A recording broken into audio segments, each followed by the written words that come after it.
আৰু এতিয়া আমি দেখা পাইছোঁ যে অত্যাচাৰটো নিজৰ চৰম সীমাত গৈ পাইছে। সেই অত্যাচাৰত আমাৰ হিন্দু ভাই ভনীসকল, আমাৰ হিন্দু ভাইসকলৰ ওপৰত যি অত্যাচাৰ চলি আছে তাৰ বিৰোধিতা কৰিবৰ কাৰণে আজি ইয়াত এই ধৰ্ণা কাৰ্যসূচী আয়োজিত কৰা হৈছে। আৰু আজি আমি এই ধৰ্ণা কাৰ্যসূচীৰ পিছত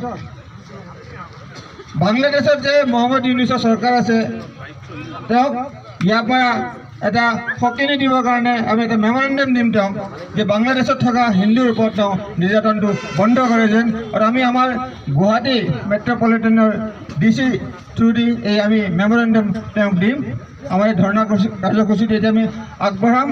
মই শ্ৰী পল্লৱ পৰাশৰজীক অনুৰোধ কৰিছোঁ যে তেওঁ আহি কেনে নিজৰ কথা ৰাখিব।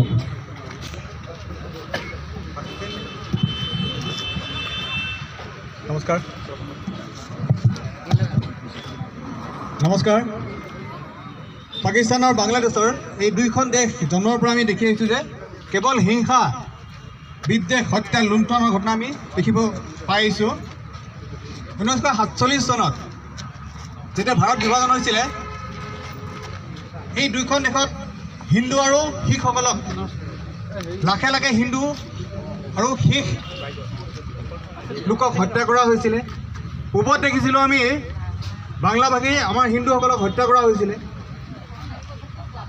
তাৰপিছত পাকিস্তান স্বাধীন হোৱাৰ পিছত 1953 চনত মুছলমান নহয় বুলি আহমদীয়াসকলক হত্যা কৰা হৈছিলে। 1970-71 চনত বাংলাদেশত মুছলমান কোন হিন্দু কোন চোৱা হোৱা নাছিলে, কিন্তু ব্যাপকভাৱে তাত হত্যা, ধৰ্ষণ, লুণ্ঠন ইত্যাদি ঘটনা হৈছিলে।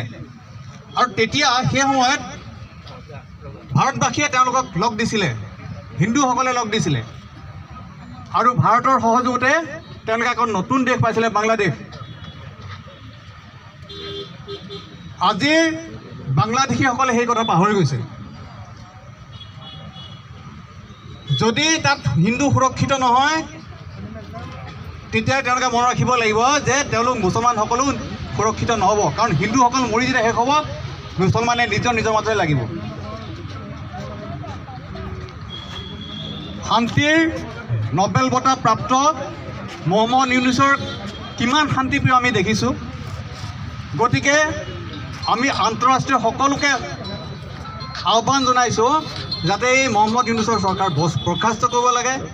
ভাৰত চৰকাৰৰ ওচৰত আমি আহ্বান জনাইছোঁ যাতে হেঁচা প্ৰয়োগ কৰিব লাগে, এইখন চৰকাৰ বৰ্খাস্ত কৰি তাত হিন্দুসকলৰ সুৰক্ষা সুনিশ্চিত কৰিব লাগে। জয় শ্ৰীৰাম, জয় ভাৰত মাতা।